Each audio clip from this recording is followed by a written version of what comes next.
好来，继续来看台南市北区的成功商圈，重新来开幕。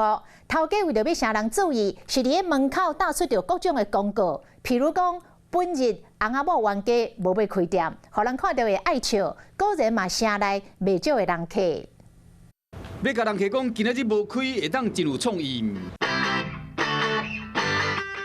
边仔头家伫看戏，本来要营业，因头家一直守伫三厨内底，大门无锁，若要拼祝你平安，有一种爱叫爱开唔开，头家无钱就转来路边回乡探亲中，这间头家咧补货，阿某冤家临时休业，今仔日要举办，这是台南市北区2月7日才重新开幕的成功商圈。这店的这拢是家己打的呢，头家家己打的呢。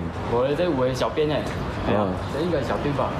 开门做生意了后，无几工就晓过年的年假，上款的头家真有才华，伫门口打出各种好笑的广告，互人看了有深刻的印象。网友嘛真有乐，讲字写得真好看，阁真趣味。真紧年就要阁到啊，明年继续耍，这真下少年人的开口。我们这新的年轻人有没有兴趣啦？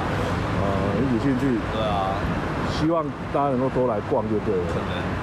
这个商圈伫疫情的时受到影响，收起来换人接手了后，今年才开幕。无共款的行销创意，嘛讲会当吸引更较侪游客来消费。Hello， 我是林仙怡。想要抢先掌握最及时的新闻资讯吗？赶快订阅、按赞、开启小铃铛，锁定华视新闻 YouTube 频道。